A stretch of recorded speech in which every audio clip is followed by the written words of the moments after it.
신약성경 마가복음 3장 13절부터 15절입니다. 제가 이 성경은 57쪽에 있습니다.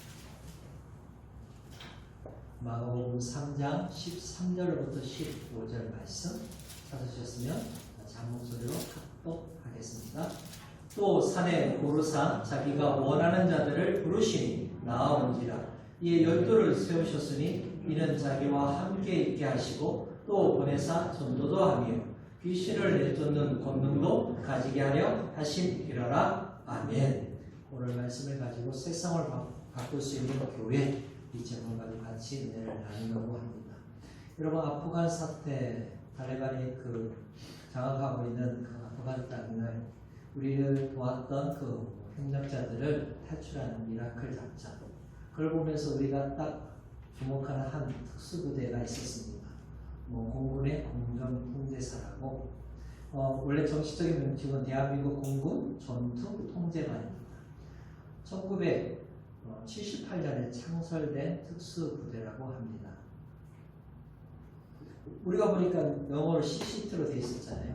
CCT 요원이 선발되면 보통 공군 부사관 훈련 12주 받고, 그 다음에 항공 관제에 대해서 교육을 16주 받고, 또 자체적으로 1년간 교육을 받고, 또 2년 동안 육군, 해군, 그 다음에 해병대 특수부대에서 위탁 교육을 받습니다. 그러니까 여러분, 오랜 훈련과 또 뭡니까? 교육을 통해서 그 한 사람의 그 공정 통제사가 만들어집니다. 그럼 최소 3년입니다. 근데 여러분, 누구나 하고 싶어서 되는 것도 아니에요. 서류 심사도 있습니다. 체력 평가도 있습니다. 그 다음에 면접도 와요. 그리고 신체 검사도 와서 통과돼요. 최소 20명으로 운영하기 때문에 요원 중에 요원인 거예요. 적어도 선임급 공정통제사가 되려면 대략 7년 정도의 훈련과 교육을 받아야 한다는 거예요.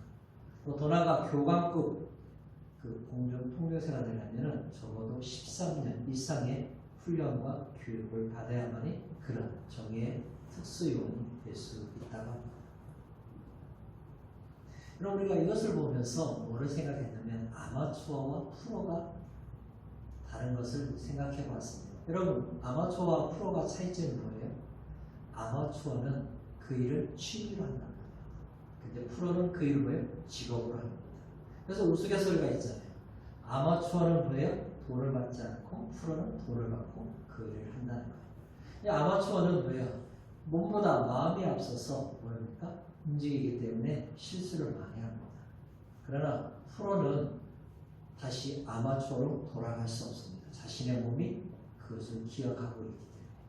여러분, 신앙에 있어서도 프로와 같은 고수들이 있습니다. 성숙한 사람들이 있습니다. 몸도 알지만 왜요? 영혼이 그것을 인식하고 있습니다. 예를 들어 말씀을 듣고 읽고 또 말씀을 기록하고 삶을 나누는 것 저절로 되지 않습니다. 끊임없는 훈련과 또 성령의 도우심에 따라 그 일을 할 수 있어요. 그런데 그것을 하지 않을 때 뭡니까? 자기 안에 있는 영혼이 뭐예요? 반응하기 시작합니다. 여러분, 죄에 민감합니다. 그러나 대부분 많은 사람들은 그렇지 못합니다. 신앙의 삶을 산다는 것, 여러분, 그냥 익숙하게 교회 예배당에 나와서 그게 신앙의 전부가 아닙니다. 죄에 넘어졌으면 그것을 빨리 회개하고 돌아올 수 있어야 하는데 그렇지 못해요. 그러다 보니까 은혜를 잃어버리죠. 여러분, 은혜를 잃어버렸다는 뭐냐면 영적 감각을 상실한 거예요. 영적 감각을 상실하다 보니까 뭐 하며 살아요? 세상 사람과 똑같은 모습으로 살 수밖에 없는 거예요. 여러분, 그래도 보면 살 수 있어요. 왜냐하면 영적인 삶은 아니더라도 육체적인 삶을 살 수 있는 게 사실 어떻게 보면 더 안타까운 모습이죠. 이스라엘 민족에게 있어서 존경받는 왕은 누구예요? 다윗입니다. 하나님 마음에 합한 자라고 부름을 받았던 그 다윗도 일생일 때 최대의 실수 뭐예요? 바세바를 범하고 바세바의 남편인 우리아를 죽이는 일을 행하죠. 근데 여러분, 바세바가 임신하고 그 아이가 태어나는 동안 다윗은 뭡니까? 자신이 행한 죄악에 대해서 깨닫지 못했어요. 왕이니까 뭐 그럴 수 있지. 이런 마음이겠죠. 근데 뭐하고 있어요? 나단 선지자가 와서 비유를 통해서 책망했을 때 다윗은 뭡니까? 깊은 어둠에서 깨어나기 시작하는 거죠. 자신의 죄를 알게 된 거예요. 여러분 그렇다면 다윗이 우리보다 신앙 수준이 떨어져요? 결코 아니죠. 그가 여러분 왕으로서 세움을 받은 것은 수많은 시련과 연단을 통해서 하나님이 세우신 겁니다. 저절로 어느 날 갑자기 왕이 된 게 아니라는 거예요. 그런 믿음의 선배도 뭡니까? 죄에 넘어져서 깊은 잠에 빠질 수 있음을 우리에게 경고하고 있는 거죠. 오늘 예수님이 12명의 사도를 부르시죠. 여러분 12명 아주 소수입니다. 그들을 통해서 뭡니까? 하나님의 뜻을 이루기 위해서 하나님 나라의 운동을 펼치기 위해서 그들을 부르신 거죠. 여러분 우리가 잘 알고 있듯이 12명 가운데 한 명은 실패자입니다. 패배자죠. 나머지 11명은 그럼 괜찮아요? 서살라고 뭡니까? 스승을 배반하고 도망치잖아요. 그럼에도 불구하고 예수님은 뭡니까? 그들을 통해서 하나님의 뜻을 이루어 가셨다는 거예요. 그들을 사도로 부르셨다는 거예요. 어떻게 그 일을 할 수 있는가? 오늘 본문을 통해서 우리가 한번 생각해 보겠습니다. 여러분 첫 번째, 세상을 바꿀 수 있는 교회는 예수가 행하신 훈련을 통해 가능하다는 거죠. 여러분 세상을 바꿀 수 있는 교회는 어떻게 세워주는가? 13절 우리 다시 한번 읽겠습니다. 13절입니다. 또 산에 오르사 자기가 원하는 자들을 부르시니 나아온지라. 아멘. 오늘 본문은 사실 19절까지 같이 봐야 하는 부분인데요. 여러분 12사도를 세우는 서두에 해당됩니다. 그러면서 시작은 또 산에 오르사 이렇게 되어 있어요. 여러분 어떤 산이에요? 정확히 알지는 못해요. 근데 예수님이 자주 가셨다. 그래서 관사가 붙어있어요. 그 산이랍니다. 예수님이 어떤 일을 행하시든 간에 습관적으로 주님 뭡니까? 기도하러 산에 올라가셨죠. 그리고 기도하신 후에 오셔서 예수님이 행하신 일들을 우리가 성경을 통해서 알 수 있습니다. 바로 그 산이랍니다. 어느 산인지는 알 수 없지만 주님이 자주 가셨던 그 산에서 예수님이 뭐 하신 거예요? 제자들을 부르신 겁니다. 여러분 이 땅에 오신 예수님은 하나님의 일을 본인 혼자 하신 게 아니라 사람을 통해서 그 일을 하시기를 기뻐하셨다. 그렇다고 예수님이 능력이 부족해서 그렇게 하신 게 아니죠. 우리에게 주신 기회라는 거예요. 그래서 또한 하나님은 기뻐하신다는 거죠. 여러분 그래서 12명을 부르셨습니다. 여러분 지난주 하나님이 기뻐하시는 사역에 대해서 말씀드렸어요. 예수님의 3대 사역을 할 때 하나님이 기뻐하시는 사역을 할 수 있다. 예수님의 3대 사역이 뭐라고 했어요?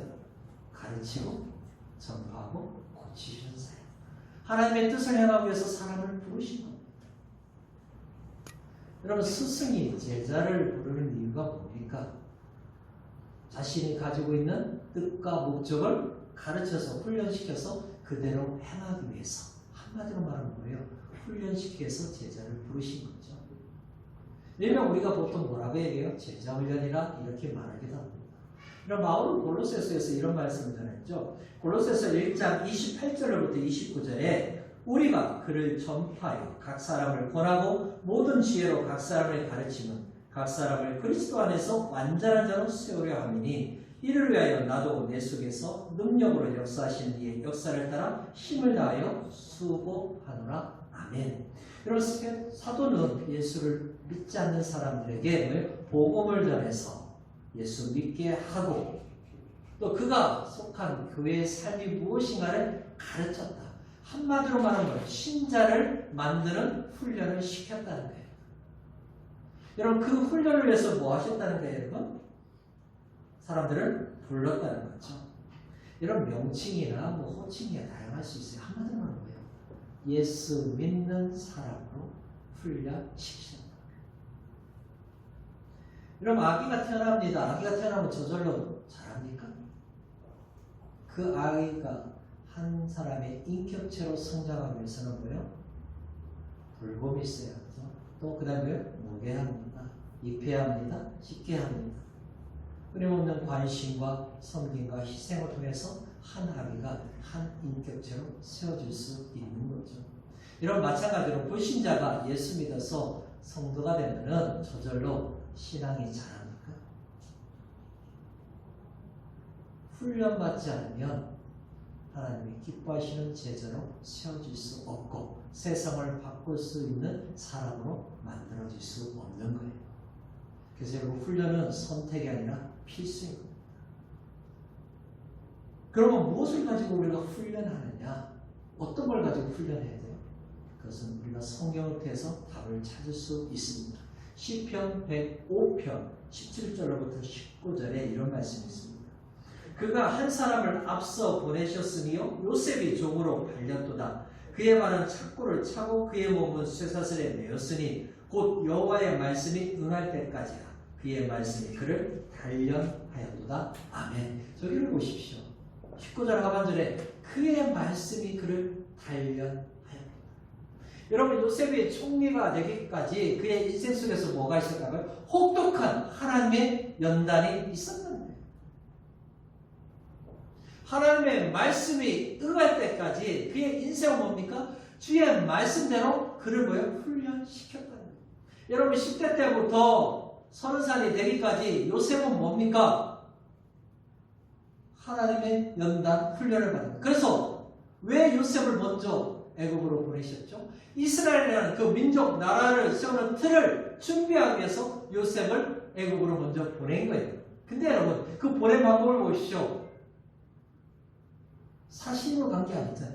노예로 팔려서 끌려간다는 거예요. 수많은 고난과 심지어는 뭡니까?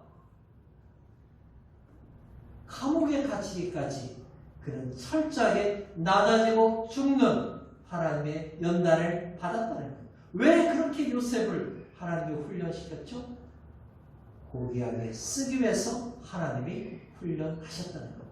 이것은 여러분 저와 여러분도 똑같아요. 우리 삶의 인생에 고난과 고통과 연단과 시련을 오는 이유는 뭡니까? 귀하게 쓰시기 위해서 하나님이 우리를 훈련하는 것임을 믿으시기 바랍니다. 여러분 이것을 알 때 우리는 어때요? 믿음으로 반응할 수 있는 거예요. 그래서 낮아지고 겸손해서 하나님 때 귀하게 쓰임받는 세상을 바꿀 수 있는 사람으로 세워질 줄 믿습니다. 근데 여러분 사람은 잘 안 바뀌어요. 변화가 쉬워요? 이전에 행했던 대로 사는 것이 더 쉬워요? 후자죠. 여러분 대부분 많은 사람들은 쉽게 바뀌지 않습니다. 그래서 어떤 분은 콩나물 비유를 하신 분도 있어요. 어렸을 때 여러분 그 콩나물 물 계속 주고 어둡게 놔두면 어느 순간 쑥 자라나요. 그래서 말씀을 계속해서 들으면 변화된다, 바뀐다 이렇게 말씀하는데 그렇지 않습니다. 하나님께서 은혜를 받을 준비를 시키지 않으면 어떤 말씀을 들어도 변화되지 않고 달라지지 않습니다.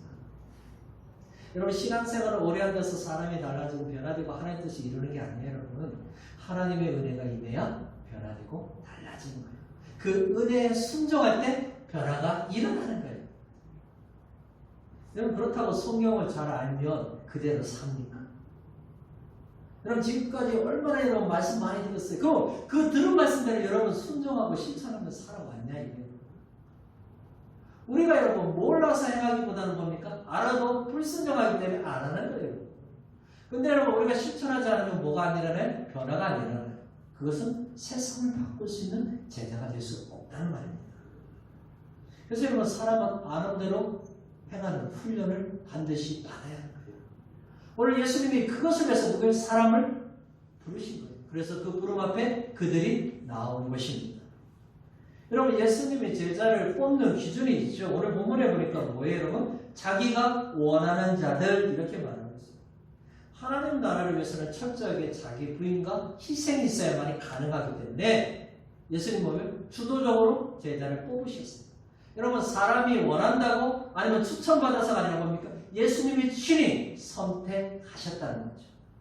여러분 누가는 제자를 부르기 전에 예수님이 밤새 기도하셨다고 말씀하죠. 누가복음 6장 12절로부터 13절에 이렇게 말하고 있습니다. 이때 예수께서 기도하시러 산으로 가사 밤이 새도록 하나님께 기도하시고 밝음에 그 제자들을 부르사 그 중에서 12를 택하여 사도라 칭하셨으니 아멘.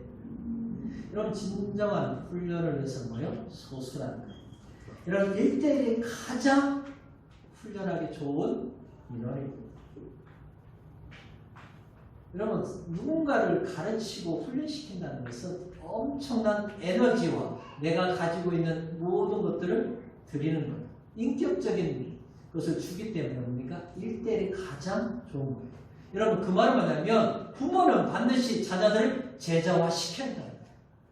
물론 부모가 제자가 되어야만 뭡니까? 자녀들을 제자화시킬 수 있는 것입니다. 여러분, 교회 공동체도 세 가지 보면 1대1이 가장 효과적입니다. 물론 우리도 지금 세 가지 양육을 하고 있어요. 줌을 하다 보니까 사실 이게 제대로 된 훈련 방법은 아니에요. 그럼에도 불구하고 잘 배우십시오. 새로 오신 분들이 있으면 1대1로 양육을 하시면 되는 겁니다. 근데 여러분, 사람들이 점점 많아지면 1대1로 한다는 게 쉽지 않잖아요. 그래서 뭐예요? 최소인 소그룹으로 훈련하는 게 가장 효율적이다. 그렇다면 여러분, 훈련만 받으면 사람이 변화가 됩니까? 저들? 여러분, 훈련 받으면 머리만 굵어지고 지식만 들어서 뭐예요? 거만해지고 교만해지는 딸이 점점 많아져요. 그것은 왜냐? 예수 그리스도와 날마다 인격적인 관계가 없으면 훈련은 훈련으로 끝나는 겁니다. 이런 그것은 변화가 안 돼요. 이건 예수님의 훈련 방법이 아니에요. 여러분, 예수님은 어떻게 훈련시켰어요? 예수님과 함께 동행하는 삶이 무엇인가를 행하도록, 그리고 예수님의 온유함과 겸손의 마음이 무엇인가를 그들을 훈련시켰다는 거예요. 여러분, 교회마다 제자훈련이 열풍 적이 있었어요. 또 지금도 하고 있어요. 우리 교회도 해야 돼요.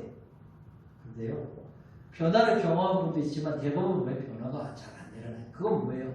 예수의 생명을 훈련해서 경험하지 못했기 때문에. 그냥 지식만 하다 보니까 뭐예요? 머리만 커져요. 여러분, 사실은 진정으로 배운 사람은 겸손해집니다. 배우가 익으면 익을수록 고개를 숙이듯이. 여러분, 예수님 알면, 하나님을 제대로 알면 겸손할 수밖에 없는 것입니다. 여러분, 그래야만이 뭐예요? 세상을 바꿀 수 있는 제자가 되는 겁니다. 사랑하는 여러분, 교회가 세상을 바꿀 수 있기 위해서 어떤 준비가 필요해요? 여러분, 시간을 보낸다고 여러분 세상을 바꿀 수 있는 교회가 되는 것이 아닙니다.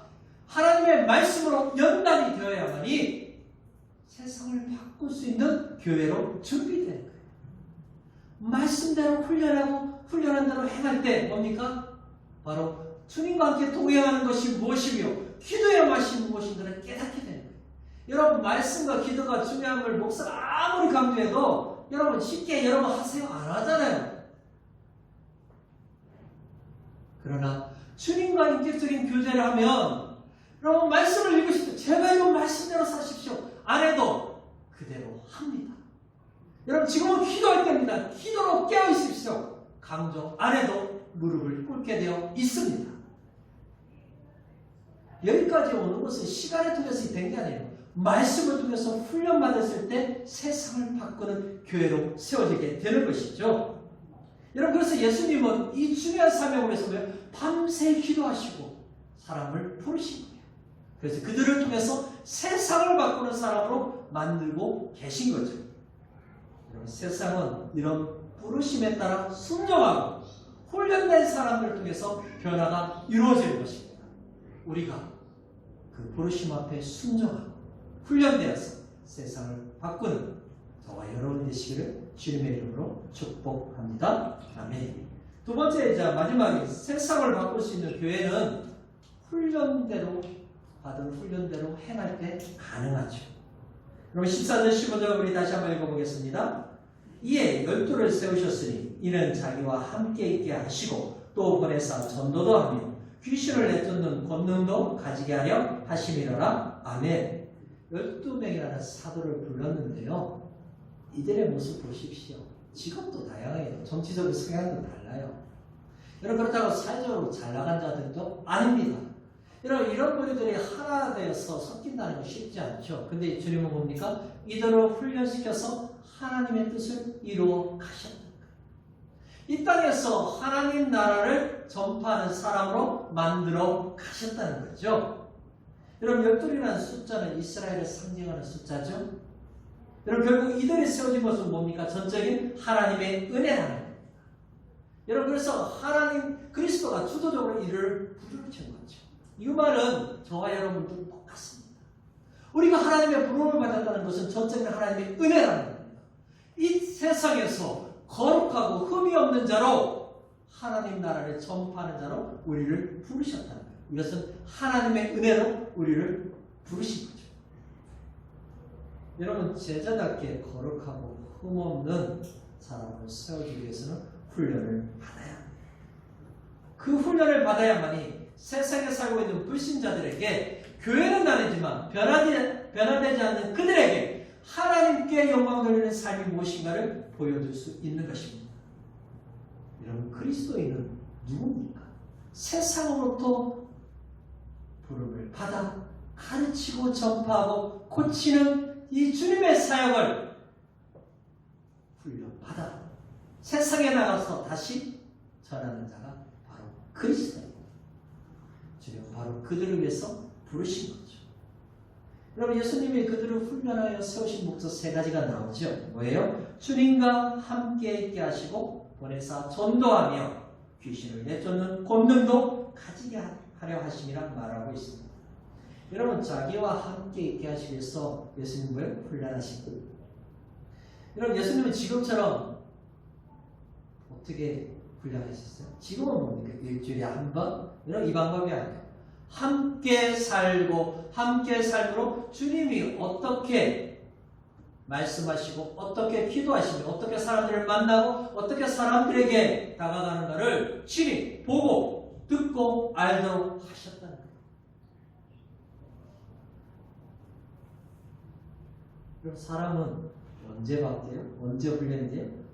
보고 듣고 행할 때 사람들이 배우게 되고 달라지는 훈련을 받게 되는 거예요. 여러분, 보고 듣는 게 뭐라 했어요? 세계관이었어요. 여러분, 세계관은 우리가 보고 듣는 것을 통해서 형성됩니다. 여러분, 우리가 무엇을 보고 무엇을 듣느냐에 따라 나는 교회에는 속한 것 같지만 세상 사람과 똑같이 살 수 있습니다. 그러나 우리가 하나님의 말씀과 은혜와 하나님의 영적인 것을 보고 들으면 우리는 뭡니까? 기독교적인 성경적인 세계관을 가지고 그대로 행할 때 우리의 삶 속에서 뭐가 나타나요? 하나님의 생명의 역사가 나타나고 병든 자들이 치료받고 귀신이 떠나가는 그런 능력을 체험하게 되는 것이죠. 여러분, 예수님은 제자들을 어떻게 하셨다고요? 보고 듣고 행하도록 훈련시키셨다. 사실 여러분, 가장 좋은 훈련 방법을 그대로 행하게 하는 거예요. 예수님은 이것을 통해서 뭡니까? 제자들을 훈련시키셨다.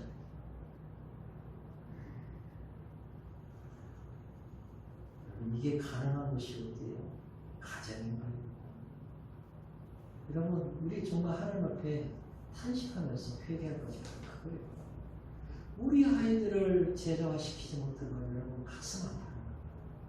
여러분, 서구교회가 왜 무너졌습니까? 왜 무너지고 있습니까? 옆으로 수평적으로 선교하고 전도를 하지만 뭡니까? 수직적인 정말 중요한 자녀들을 제자화시키지 못했다는 거예요. 여러분, 부모는 그냥 됩니까? 사랑하기 때문에 결혼해서 부모가 된 게 아닙니다, 여러분. 적어도 내가 신자라면 하나님 앞에 말씀으로 연단되고 훈련되어서 그 말씀대로 행하는 삶을 살 때 우리 자녀들이 부모의 그 모습을 보고 우리 아이들도 제자되는 거예요. 그래서 우리는 늘 두렵고 떨림으로 내가 늘 신앙 앞에 서야 합니다. 말씀 앞에 서야 하는 것. 여러분, 예수님과 함께하면 어떤 일이 일어납니까? 우리 삶에 주의 생명과 능력을 얻게 되죠. 회복과 치유가 일어납니다. 하나님의 풍성한 복을 얻게 되죠. 또한 위로와 용기와 희망을 받게 됩니다. 이 땅에서 내가 어떻게 살아야하는가 비전과 믿음을 얻게 되는 거죠. 그래서 예수님과 함께 가르치고 전파하고 고치는 이 사명을 해야 할 자가 바로 본인을 알게 되는 것이죠. 여러분, 예수님과 함께 한다는 것이 지금으로 말하면 어떤 일입니까? 요한복음 15장 7절에 그것을 말해주고 있죠. 너희가 내 안에 거하고 내 말이 너희 안에 거하면 무엇이든지 원하는 대로 구하라. 그리하면 이루리라. 포도나무와 가지의 비유를 통해서 그 답을 알습니다. 주님의 제자는 주님과 함께하는 거예요. 여러분, 우리가 예수님과 함께하는 존재입니다. 그렇다면 여러분, 우리는 예수 믿는 사람들과 함께하는 사람입니다. 여러분 우리도 수도 만들어서 같이 생활해야 돼? 아니죠. 우리는 일상에서 세상에 나가 빛과 소금의 역할을 감당하고 그러면 뭡니까? 세상과 구별된 자로 사는 것이 주님과 함께하는 삶인 겁니다. 여러분 주님과 함께하면 이제는 뭐예요? 세상에 나아가야죠. 보냄을 받아야 하는 그것이 여러분 파수인 거예요. 여러분 오늘 본문속에 뭡니까? 사도잖아요. 사도는 보냄을 받은 자입니다. 훈련을 받았으면 그 자리에 멈춰서만 안 돼요. 사역의 현장에 세상에 있어야 한다는 거예요. 여러분 그 현장 속에서 훈련받은 대로 행할 때 생명의 역사와 하나님의 놀라운 권능을 경험하게 되는 것이죠. 여러분 훈련받았다고 완벽한 자가 됩니까? 처음부터 실수할 수 있어요. 넘어질 수 있습니다. 부족할 수 있습니다. 그래도 뭡니까? 실천하셔야 한다는 거예요. 배운 대로 여러분은 행하셔야 한다는 거예요. 그래야 뭡니까? 하나님의 역사를 나의 삶에 직접적으로 체험할 수 있는 거예요. 세상을 바꿀 수 있는 교회, 훈련받은 대로 행할 때 시작됩니다. 여러분 그렇다면 우리가 가야 할 현장은 어디에? 외국에? 물론 그럴 수 있습니다. 그러나 여러분 내가 있는 현장이 삶의 현장이 내가 가야 할 곳입니다.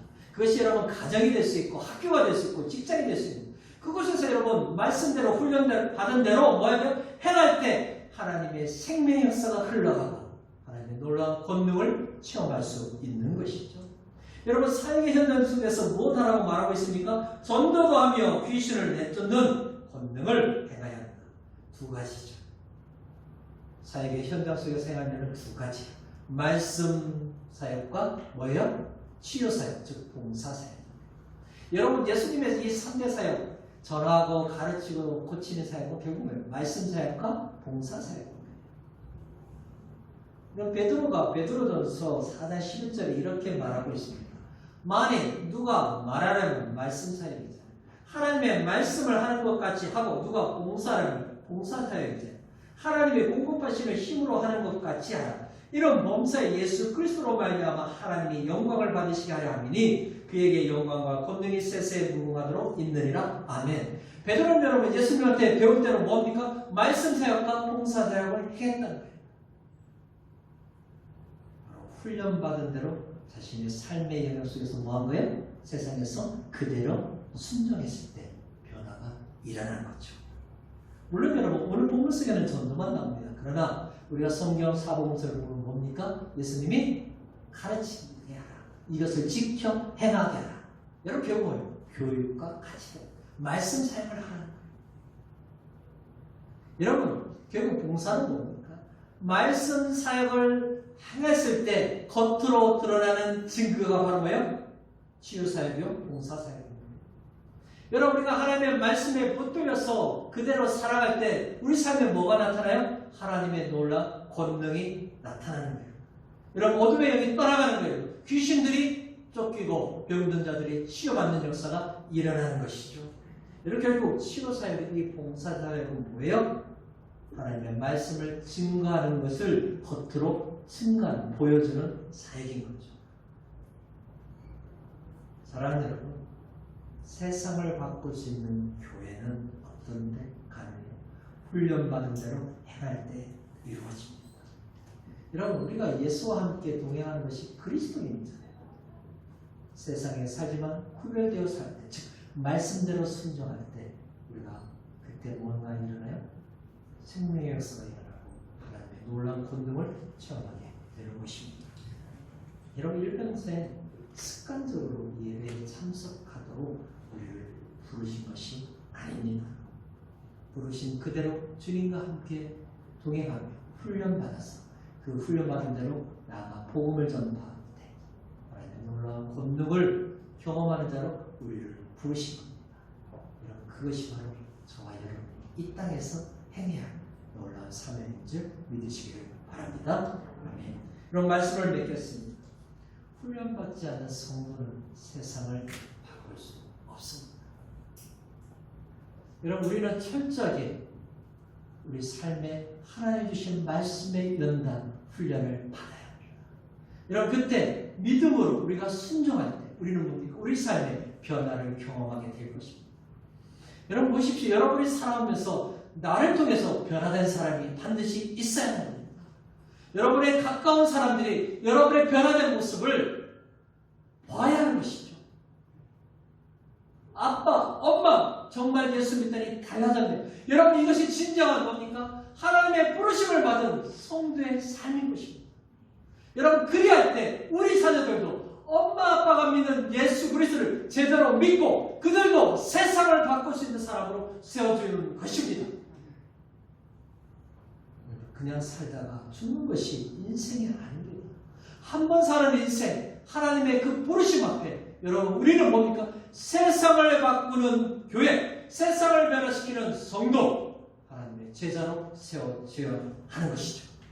여러분 그러기 위해서는 우리 삶에 하나님은 반드시 말씀에 연단을 하십니다. 여러분 그때 우리는 뭐가 필요하다면 믿음이 필요하고 인내가 필요하고 순종이 필요합니다. 하나님이 그때 귀하게 쓰시기 위해서 우리를 연단하시고 훈련하시는 겁니다.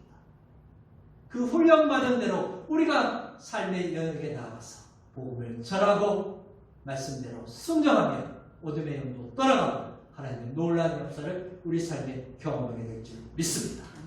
저와 여러분이 끝까지 주의 이 부르심 앞에 순종하여 세상을 바꾸는 저와 여러분이 되시길 주님의 이름으로 축복합니다. 아멘.